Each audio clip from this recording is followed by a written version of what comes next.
क्यों बनना पड़ा एक बार देवर्षि नारद को बंदर। श्री देवर्षि नारद बड़े ही तपस्वी और ज्ञानी ऋषि थे, जिनके ज्ञान और तप की प्रशंसक माता पार्वती भी थी। एक दिन माता पार्वती भगवान शिव से नारद मुनि के ज्ञान की तारीफ करने लगी।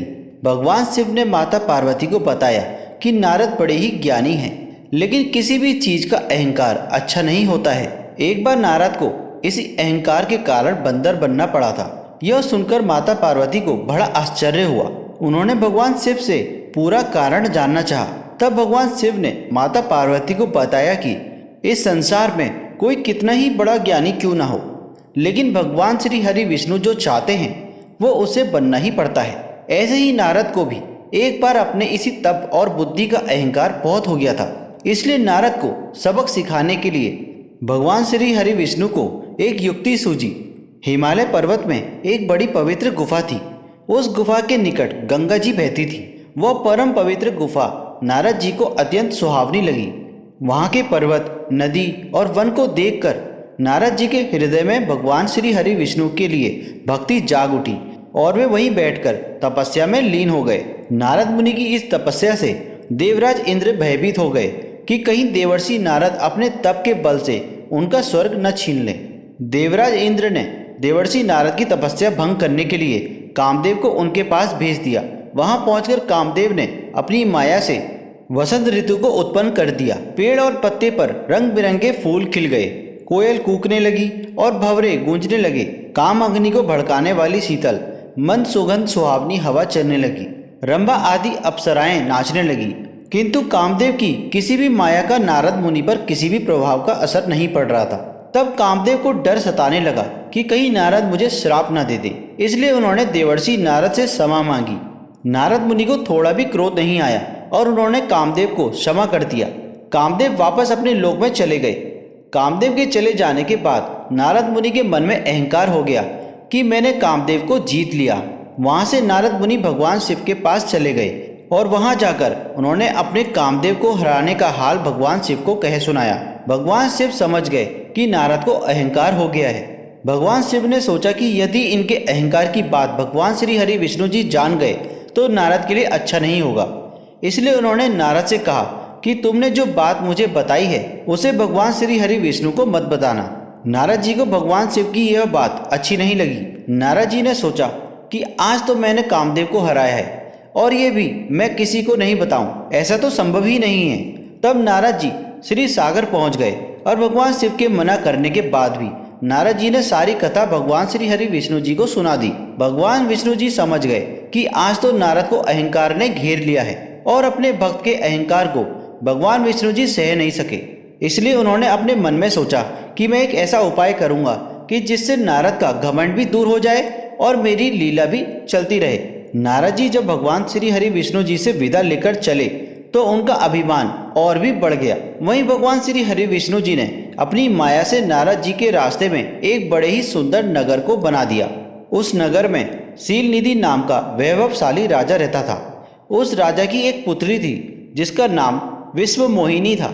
विश्व मोहिनी इतनी सुंदर थी कि जिसके रूप को देखकर माता लक्ष्मी जी भी मोहित हो जाए। विश्व मोहिनी स्वयंवर करना चाहती थी, इसलिए कई राजा उस नगर में आए हुए थे। नारद जी उस नगर के राजा के यहाँ पहुंचे तो राजा ने उनका पूजन करके उन्हें आसन पर बिठाया। फिर उनसे अपनी पुत्री विश्व मोहिनी की हस्तरेखा दिखाकर उनसे गुण दोष बताने के लिए कहा। राजा की पुत्री विश्व मोहिनी के रूप को देखकर नारद जी अपना वैराग्य भूल गए और उसे देखते ही रह गए। नारद जी ने जब विश्व मोहिनी का हाथ देखा तो उसकी हस्तरेखा बता रही थी कि उसके साथ जो भी विवाह करेगा वह अमर हो जाएगा। उसे संसार में कोई भी जीत नहीं सकेगा और संसार के समस्त जीव उसकी सेवा करेंगे। यह बात नारद जी ने राजा को नहीं बताई और उन्होंने राजा को अपनी ओर से कुछ भी बनाकर अच्छी बातें कह दी। अब नारद जी ने सोचा कि कुछ ऐसा उपाय करना चाहिए कि यह कन्या विश्व मोहिनी मुझसे ही विवाह करे। ऐसा सोचकर नारद जी ने भगवान श्री हरि विष्णु जी को याद किया और तभी भगवान विष्णु नारद जी के सामने प्रकट हो गए।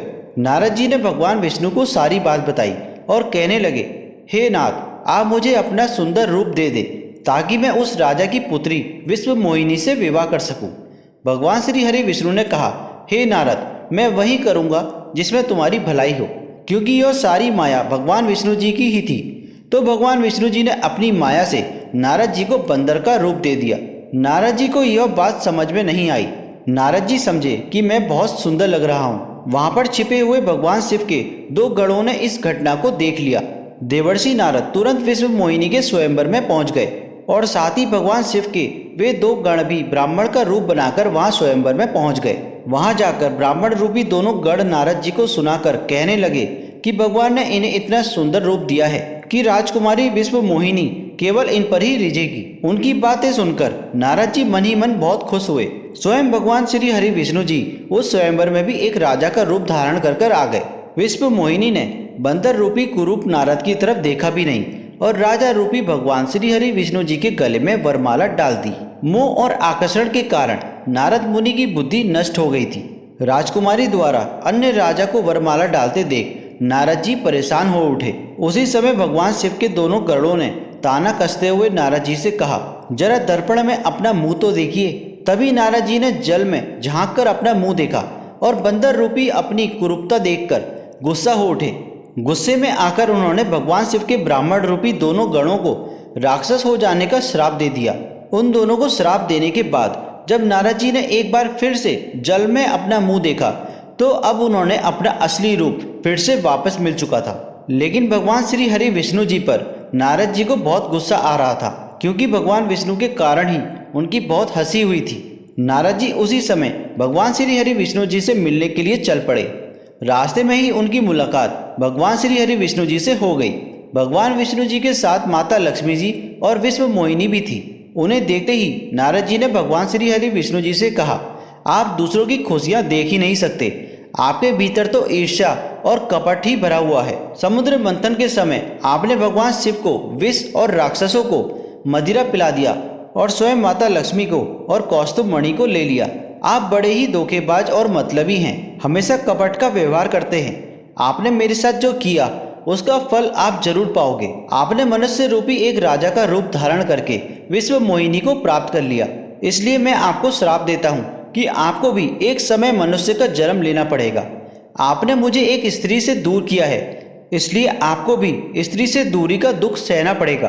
और तो और आपने मुझे एक बंदर का रूप दिया था, इसलिए अब आपको बंदरों से ही मदद लेनी पड़ेगी। नारद के श्राप को भगवान श्री हरि विष्णु जी ने पूरी तरह स्वीकार कर लिया और उन पर से अपनी माया को हटा दिया। माया के हट जाने से अपने द्वारा भगवान श्री हरि विष्णु जी को दिए गए श्राप को याद करके नारद जी को बहुत दुख हुआ, किंतु दिया गया श्राप वापस नहीं हो सकता था।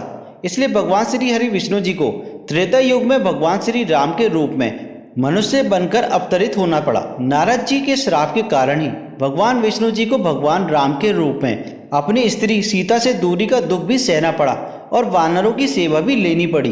भगवान शिव के उन दोनों गणों ने जब देखा कि नारद जी अब माया से मुक्त हो चुके हैं तो उन्होंने नारद जी के पास जाकर और उनके चरणों में गिरकर कहा, हे मुनिराज, हम दोनों भगवान शिव के गण हैं। हमने बहुत बड़ा अपराध किया है जिसके कारण हमें आपसे राक्षस होने का श्राप मिल चुका है। अब हमें भी श्राप से मुक्त करने की कृपा करें। नारद जी भगवान शिव के दोनों गणों से बोले, श्राप तो झूठा नहीं हो सकता, इसलिए तुम दोनों भी त्रेता युग में रावण और कुंभकर्ण के रूप में महान बलवान राक्षस बनोगे तथा अपनी भुजाओं के बल से पूरे विश्व पर विजय प्राप्त करोगे। उसी समय भगवान श्री हरि विष्णु जी भगवान श्री राम के रूप में मनुष्य शरीर धारण कर अवतार लेंगे और युद्ध में तुम दोनों उनके हाथों मारे जाओगे। तभी श्राप से तुम्हारी भी मुक्ति हो जाएगी। तो दोस्तों, आशा करते हैं आपको ये जानकारी अच्छी लगी होगी। अगर आप हमारे चैनल युगों युगों तक में पहली बार आए हैं तो हमारे चैनल को सब्सक्राइब जरूर करें। मिलते हैं आपसे अगली वीडियो में, तब तक के लिए धन्यवाद।